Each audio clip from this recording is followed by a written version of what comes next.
Thank you, Lord. Hallelujah. खुदावन तेरी स्तुति हो। धन्यवाद प्रभु परमेश्वर, तेरे नाम का ऊंचा उठाते प्रभु। आप महान है, सामर्थ्य है। तेरे करीब में आते हैं, हम सब पर दया कर अनुग्रह करें। कुछ समय तेरे करीब में आते हैं पिता, आप मदद करें, सहायता करें। तेरा नाम ऊंचा हो पिता। आप दयालु हैं, सब कुछ करने वाला परमेश्वर। तेरे नाम को ऊंचा उठाते हैं। सब कुछ प्रभु तेरे हाथ में देते हैं। यीशु मसीह के नाम से मांगते हैं, आमीन। आप सबों को जय मसीह की। परमेश्वर के नाम की स्तुति, तारीफ और जय जयकार हो। प्रभु सामर्थ्य है, बलवान है, सब कुछ करने वाला परमेश्वर। तेरे नाम को ऊंचा उठाते पिता। आप दयालु हैं, सब कुछ करने वाला परमेश्वर, इसलिए भी हम धन्यवाद देते हैं। Thank you lord, thank you Jesus, thank you Jesus. यीशु आ मुझसे बात कर, और आजा यीशु आ मुझसे बात कर। ओ यीशु आ मुझसे बात कर, और आजा यीशु आ मुझसे बात कर। चिंता को छोड़कर तुझसे मैं बात करूँगा,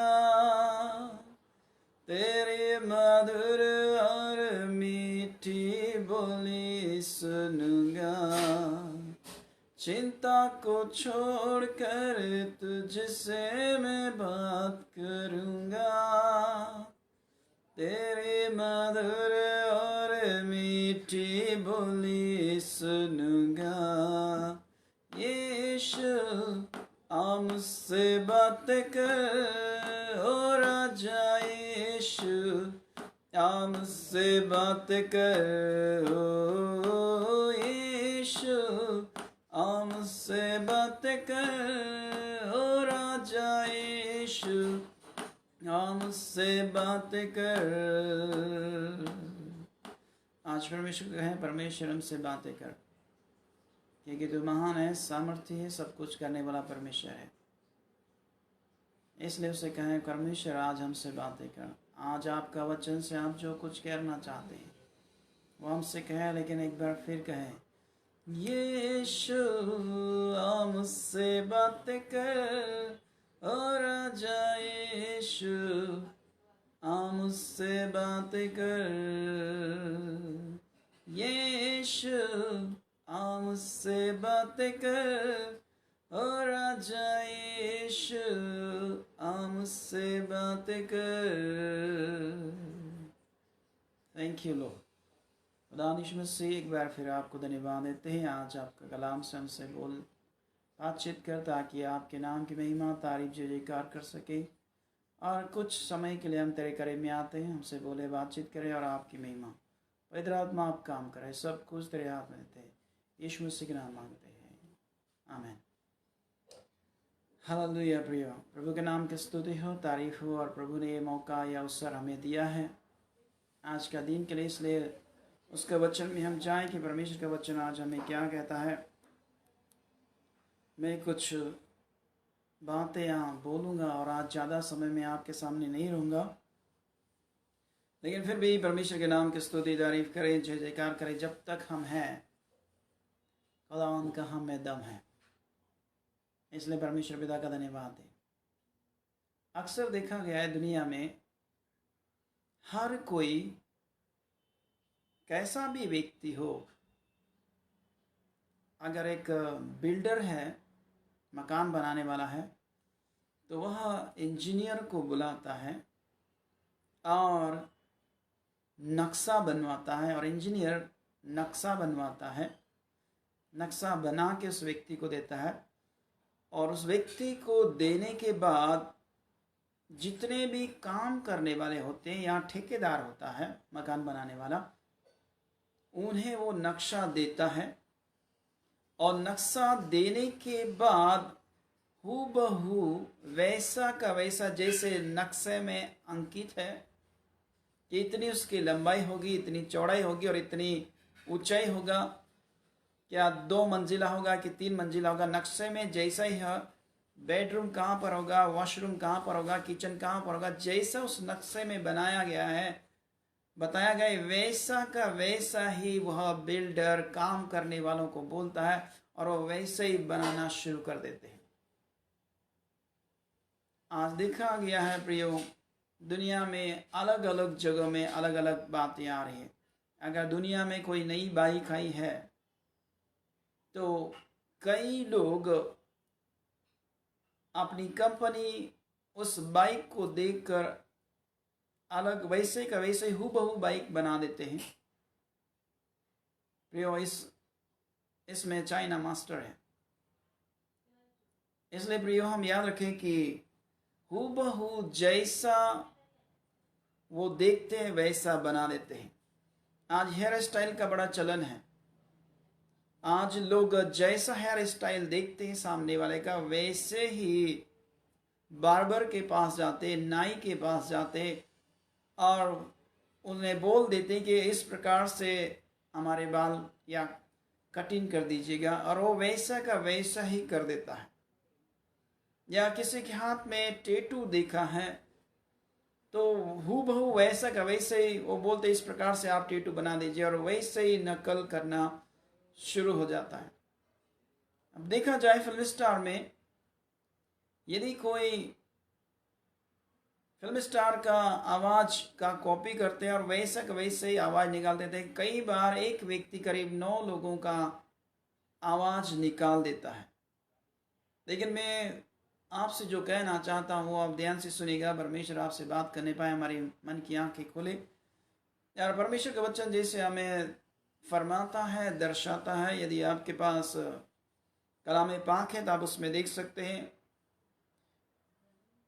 और आप निर्गमन का किताब 25 अध्याय को देख सकते हैं, और 25 का 9 पद को हम देखेंगे, क्योंकि वहां पर परमेश्वर ने मूसा को जो बातें कही थी, और यहाँ पर इस प्रकार से लिखा गया है, जो कुछ मैं तुझे दिखाता हूं, अर्थात निवास स्थान और उसके सब सामान का नमूना, उसी के अनुसार तुम लोग उसे बनाना। मूसा को परमेश्वर ने बोला था, मेरा पवित्र स्थान में रहने के लिए, मुझे रहने के लिए एक भवन चाहिए, और वो इस प्रकार से होगा।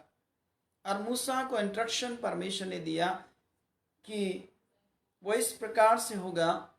यहाँ तक कि वाचा का संदूक का नमूना भी परमेश्वर ने दिखाया, और नमूना यानी 2.5 हाथ का उसकी लंबाई होगी और 1.5 हाथ चौड़ाई और ऊंचाई होगी। और पूरा नमूना परमेश्वर ने मूसा को बताया।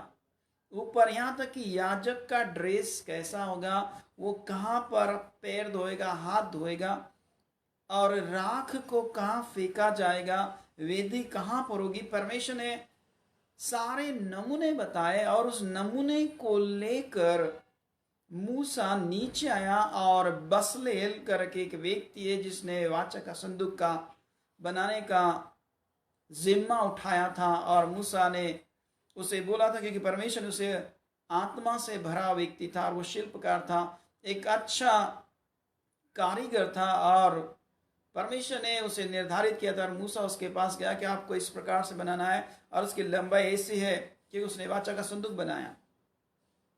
और परमेश्वर ने यह भी जाहिर किया था कि वो बबूल की लकड़ी का होना चाहिए। प्रियो, परमेश्वर पहले नमूना दे रहा है, और नमूना का मुताबिक हम जानते हैं कि उत्पत्ति का किताब में भी नूह के बारे में हम सब लोग जानते हैं। नूह को परमेश्वर ने कहा था कि मेरी दृष्टि में यह पृथ्वी बिगड़ गई है, केवल तू ही धर्मी है, इसीलिए एक जहाज बनाना, उसकी लंबाई ऐसी होगी, उसकी चौड़ाई ये होगी। और उसने परमेश्वर ने उसे पूरा नक्शा या नमूना बताया, और उसके बाद उसने वैसा ही किया। प्रियो, कहने का तात्पर्य यही है, जब हम परमेश्वर का उपस्थिति में जाते हैं, परमेश्वर कुछ न कुछ आपको और मुझे इंस्ट्रक्शन देता है, नमूना दिखाता है, उसके मुताबिक यदि हम काम करते हैं, हम ऊंचाई पर जाने वाले हो जाते हैं, और परमेश्वर के हृदय को भाने वाले लोग हो जाते हैं। शास्त्र वचन कहता है कि वहां पर उन्हें नमूना दिखाया गया है। आज देखिए कई लोग मनुष्य का चाल का भी नमूना करते हैं कि फलाना व्यक्ति कैसा चलता है।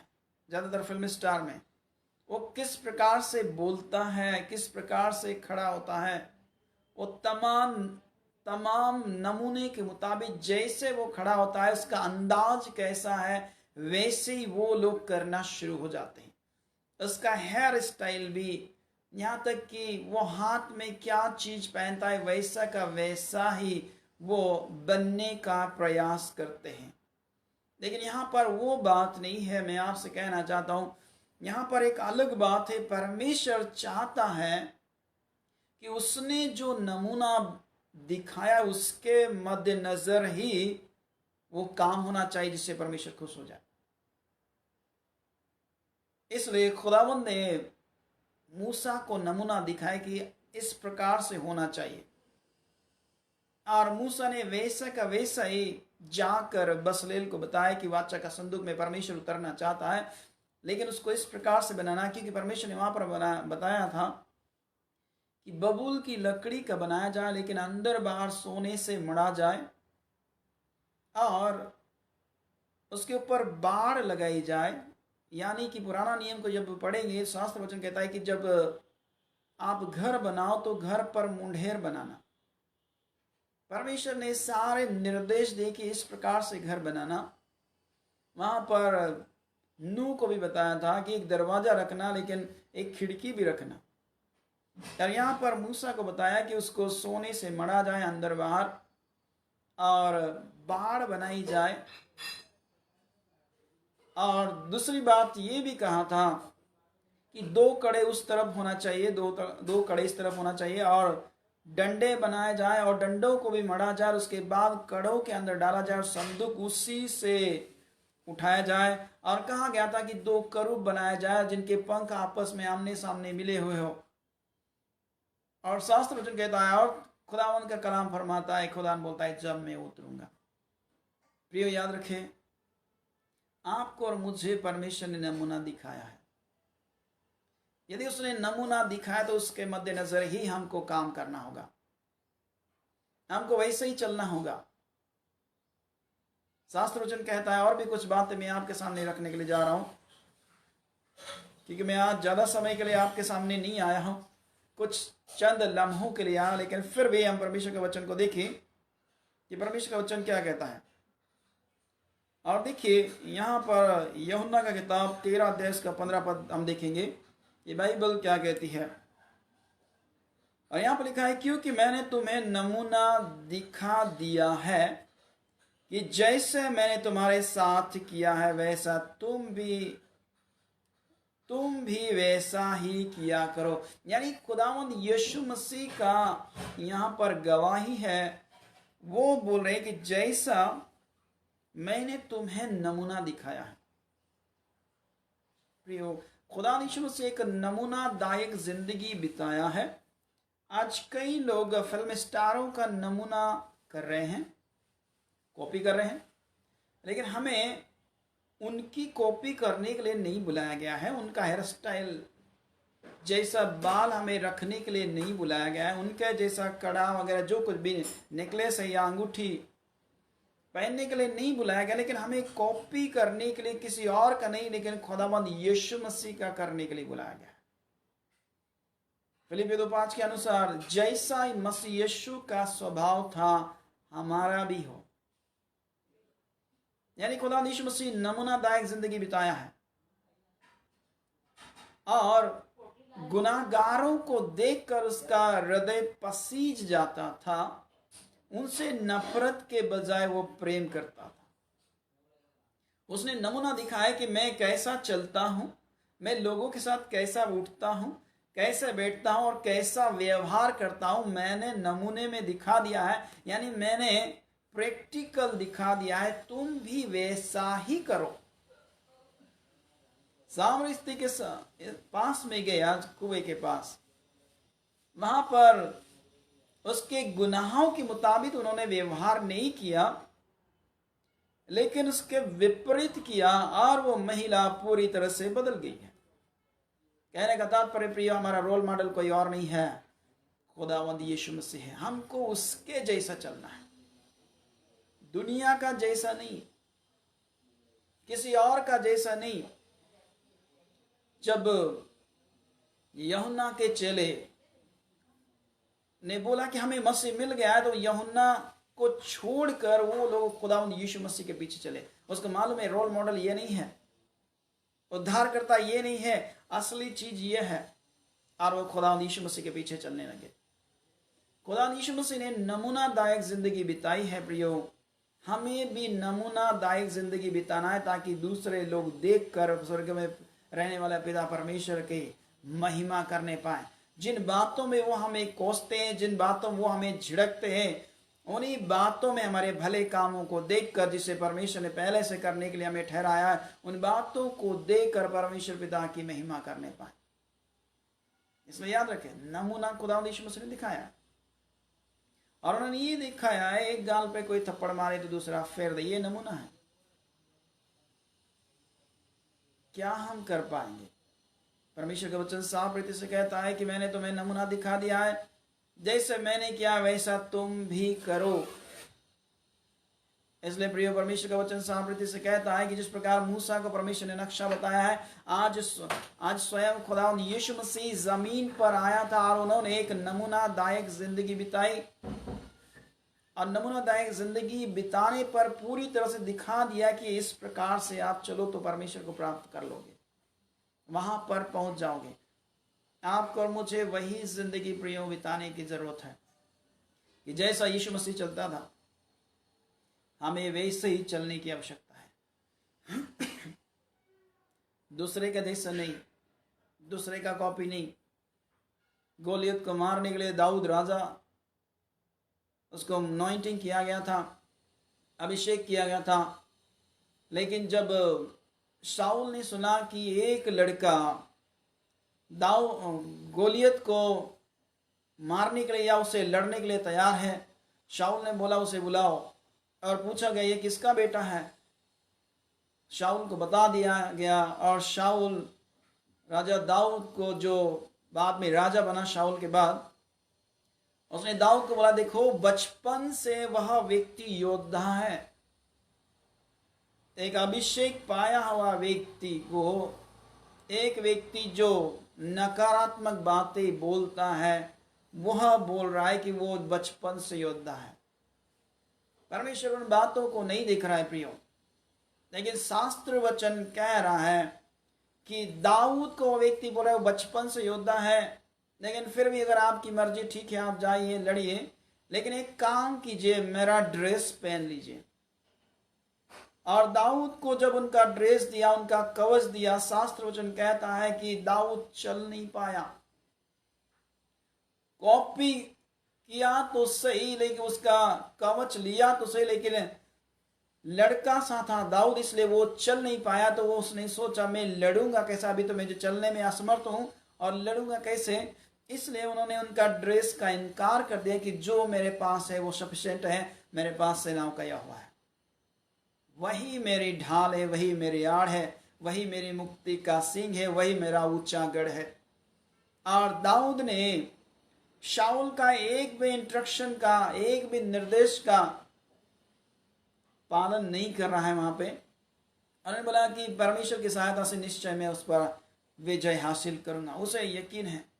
लेकिन शाऊल ऐसे विचार करता, शाऊल उसके साइज को यानी उसके छोटेपन को आकलन कर रहा था, उसे देख रहा था कि दाऊद बहुत छोटा है, गोलियत बहुत बड़ा है, क्योंकि मुझमें भी क्षमता नहीं है कि मैं उससे लड़ सकूं। ये जरूर नहीं है प्रियो कि हमें जो क्षमता नहीं है कि दूसरे में भी क्षमता नहीं हो। हम जैसे सोचते हैं जरूर नहीं कि दूसरा भी वैसा ही सोचता, वो अलग सोच सकता है। हम नेगेटिव हो सकते हैं, लेकिन सामने वाला है जरूरी नहीं कि वो भी नेगेटिव होगा, वो पॉजिटिव हो सकता है। शास्त्र वचन कहता है मूसा ने लोगों को भेजा कनान में उसका भेद लेने के लिए। 12 लोग गए, 40 दिन तक उधर ही रहे।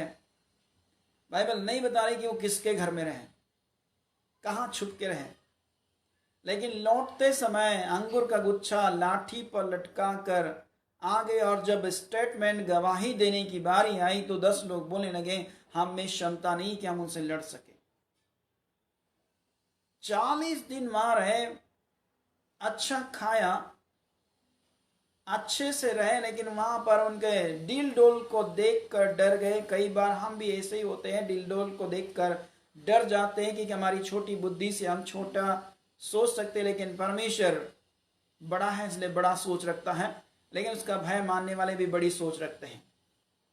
पिछले दिनों मैंने कहा था कि बड़ा परमेश्वर से बड़ा चीजों की आशा रखें, छोटी बात मांग कर उसका बेइज्जती ना करें, क्योंकि परमेश्वर बड़ा है। अशास्त्र वचन का वजह 10 लोग अलग बोल रहे हैं, लेकिन 2 लोगों ने अपने कपड़े फाड़े और वो बोलने लगे, क्योंकि 10 लोगों ने बोला था हम उनके सामने टिड्डे समान हैं, यानी कभी भी कुचल जा सकते हैं। लेकिन 2 लोग योशुआ और कालेब, इन्होंने बोला, जिनको परमेश्वर का वचन कहता है कि वो और ही प्रकार की कालेब के अंदर आत्मा थी, उन्होंने बोला निश्चय वो हमारी रोटी ठहरेंगे। पॉजिटिव, ये नक्शा लेकर आए लेकिन तैयार नहीं है, लेकिन 2 लोग तैयार हैं। एक नमूना लेकर आए थे वहां से, एक नक्शा लेकर आए कि ये इंस्ट्रक्शन है, लेकिन प्रियो शास्त्र वचन कहता है कि जब नक्शा लेकर आए उस पर गौर करें। यदि कोई राजा लड़ाई के लिए तैयार है और दूसरा राजा भी तैयार है, लेकिन वो पहले मालूम हासिल करता है कि उसकी सेना में कितने लोग हैं। अगर 20,000 है तो क्या मैं 10,000 लेकर उसका सामना करूं? नहीं प्रियो, वो मुआयना करते हैं, रणनीति अपनाते हैं और विचार करते, योजना बनाते हैं कि यदि वो 10,000 लेकर आया है तो मैं 5,000 नहीं ले जा सकता हूं, उससे ज्यादा जा सकता हूं, या उससे कम नहीं, या बराबर जा सकता हूं। उसका पहले देखते उसका नक्शा कि कैसा है, वो कितनी फौज है और कैसे हैं, कैसे तलवारबाजी करने वाले, तमाम नक्शे को देखते उसके बाद रणनीति ने अपनाते हैं और फिर वो हमला बोल देते हैं। प्रिय खुदावंद यीशु मसीह ने आपको और मुझे नक्शा दिया है, एक नमूना बताया, जीवन जी के बताया है। हम भी 101% शास्त्र वचन कहता है पूरी तरह से वह मनुष्य बनकर आया, क्योंकि उसे भी भूख लगी, उसे भी प्यास लगी, उसे भी थकावट हुआ, उसे भी पसीना आया, सब वैसे ही हुआ जैसे हमारे साथ होता है। लेकिन फिर भी मनुष्य बनकर भी उसने दिखा दिया कि परमेश्वर को कैसे प्राप्त किया जा सकता है, दुनिया में रहकर भी दुनिया से अलग जीवन कैसे जिया जा सकता है, उन्होंने दिखा दिया। प्रियो वो रोल मॉडल हमारा था, उसने नमूनादायक जिंदगी बिताई, तो हम भी नमूनादायक यानी उसी का फॉलोअर से हम उसी का पीछे चले। किसी खुदा का बंदे का कॉपी नहीं, लेकिन खुदावंद यीशु मसीह का कॉपी करें।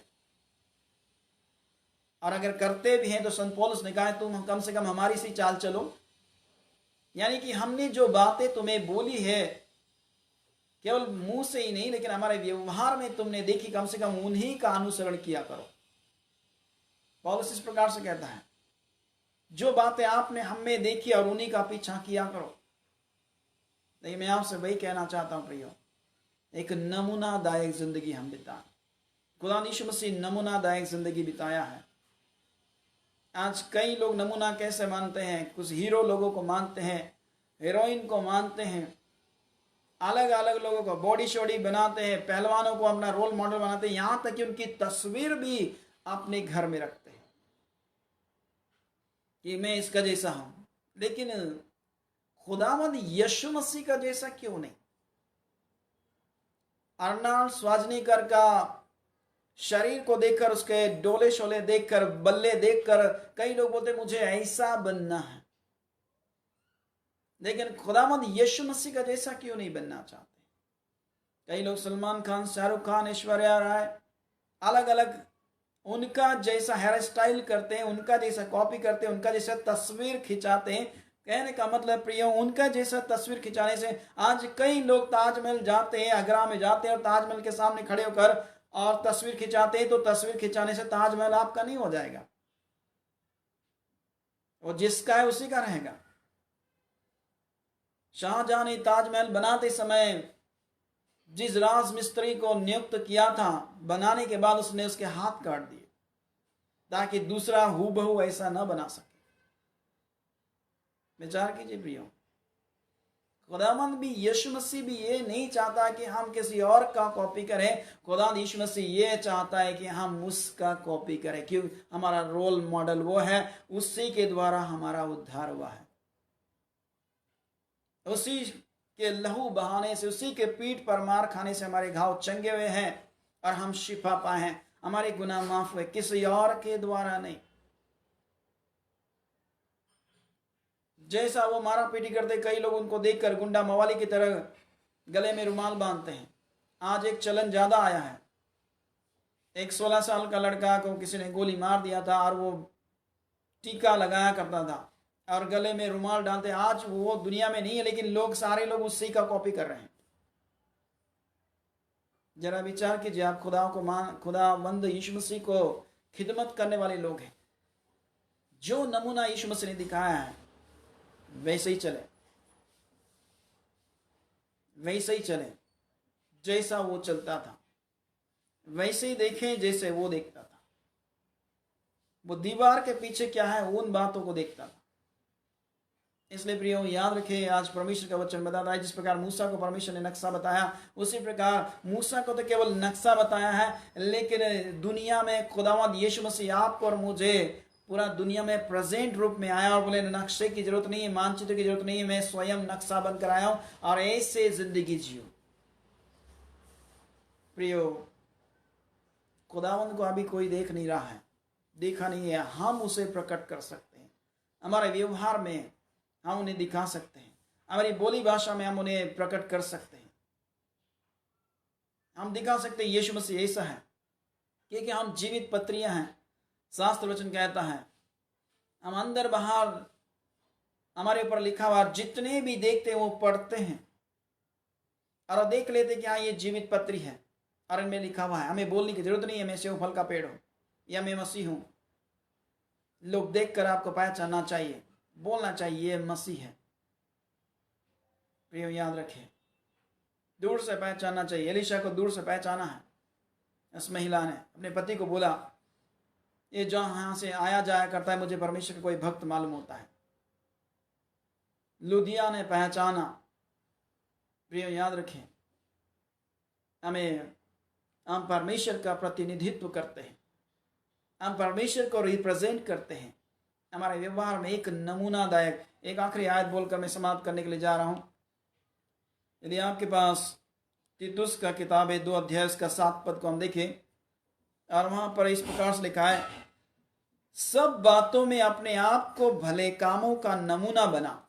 सब बातों में, लड़ाई में नहीं, गाली में नहीं, झगड़े में नहीं, मारा पीटी में नहीं, हेरा फेरी में नहीं, उल्टा सीधा जीवन जीने में नहीं, लड़काबाजी में नहीं, लड़कीबाजी में नहीं, लेकिन यहां पर लिखा है सब बातों में अपने आप को भले कामों का नमूना बना।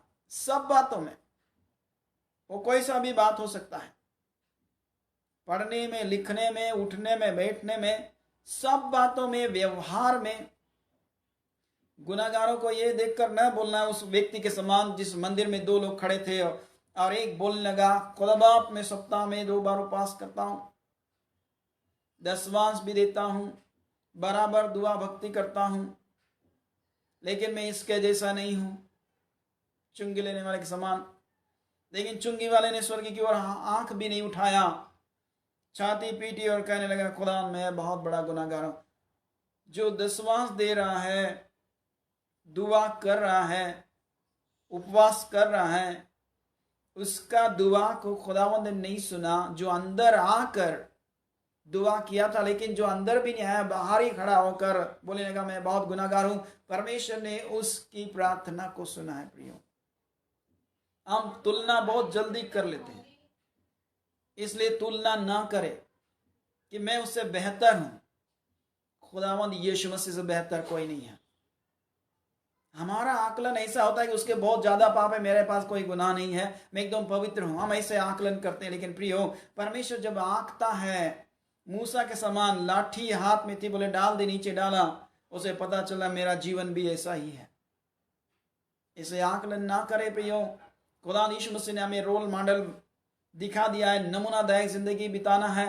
तो यहाँ पर भी तीतुस के पत्र में जिस प्रकार से लिखा गया है, सब भले कामों में एक नमूना बन जा। हमें नमूना बनना है। कोई सा भी काम, चाहे पैसा गिनने का हो या किसी को छोड़ने का हो या कोई भी झाड़ू लगाने का हो या कोई सा भी काम दिया जाए, बराबर करें, सही करें। एक बात और फिर मैं बोलूंगा आपको, और हम बंद करने के लिए जा रहे हैं। यदि कोई खुदा का खादिम हो या कोई भी हो, यदि आपको गलत करने के लिए बोले, ना करें। सुन लीजिए एक बार फिर, कोई भी व्यक्ति चाहे मसीह हो, यदि आपको कुछ गलत करने के लिए बोले, गलत रिपोर्ट बनाने के लिए बोले, ना करें। हेरा फेरी करने के लिए बोले, ना करें। कभी भी गलत ना करें, क्योंकि जवाब परमेश्वर को हमें देना होगा। गलत ना करें, क्योंकि खुदा यीशु मसीह ने गलत नहीं किया, उसने नमूना दिखाया है। हम भी नमूना दिखाएं।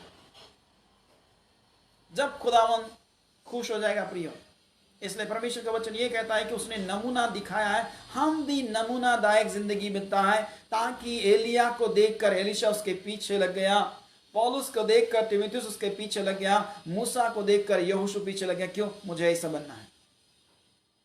प्रियो, विचार कीजिए, हमें यीशु का जैसा दिखना है।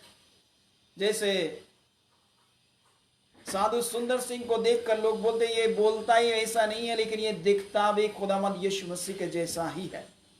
प्रियो, आपका और मेरा जीवन देखकर लोग खुदावंद यीशु मसीह की इबादत गाह करने लग जाए, इबादत गाह में आने वाले हो जाए, उसकी चरागाह की भेड़े बन जाए, और वो चाहे कि मुझे भी जिस यीशु का ये आराधना करते, जैसा इनका जीवन में शांति, मेरा जीवन में भी शांति, और मैं भी ऐसा ही बनना चाहता हूँ। प्रियो, हम भी एक रोल मॉडल बन जाए, एक नमूनादायक जिंदगी बिताएं, ताकि लोग भी आपका पीछा करके खुदा यीशु मसीह को प्राप्त करने वाले हो जाए। प्रभु इन वचनों के द्वारा आप सबों को आशीष करे। आइए आंखों को बंद करें, आप प्रार्थना में जाएं।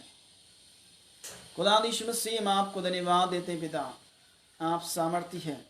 जिस प्रकार आपने मूसा को दिखाया नक्शा, और उसने वैसा ही वाचा का संदूक बनाया जहां पर आप उतरते थे, और खुदावन आपने खुद नमूनादायक जिंदगी बिताया और जमीन पर आकर दिखा दिया कि लोगों के साथ कैसा उठना है, बैठना है, कैसा व्यवहार रखना है, कैसी बोली भाषा होना चाहिए। आपने एक रोल मॉडल बन के आपने दिखाया। खुदा, हम जितने भी आज लाइन पर है, जो बाद में देखेंगे, सभी तेरे फॉलोअर्स हैं खुदा, और तुझसे सीखने वाले बने। ना कोई हीरो हीरोइन का, ना कोई गुंडा मवाली का कॉपी करे, लेकिन कॉपी करने वाले बने खुदावन, तेरी करने वाले बने, तेरे जैसा जीवन को जीने वाले बने खुदा। और जिस प्रकार तीतुस की पत्री में आपने 2:7 में जिस प्रकार से कहा, सब बातों में एक नमूना बन जा, चाहे सिंगा आराधना में, चाहे प्रार्थना में, चाहे पवित्रताई में, चाहे विश्वास योग्यता में नमूना बन जाए, ताकि लोग देखकर वैसे ही सीखने वाले हो जाए, खुदा यीशु मसीह को प्राप्त करें। पिता, हम एक बार फिर धन्यवाद देते हैं आज का सुंदर समय, सुंदर मौके के लिए। आपने मौका दिया राजा लोगों से बात करने के लिए, आपने बात की, इसलिए धन्यवाद। मान सम्मान सब आपको देते हुए इस प्रार्थना को फिर से आने वाला खुदा यीशु मसीह के पवित्र नाम से मांगते हैं, आमीन, आमीन। प्रभु आप सबों को आशीष करें और लगातार परमेश्वर के साथ बनी रहिए। परमेश्वर आपको हमेशा ऊंचा उठाए।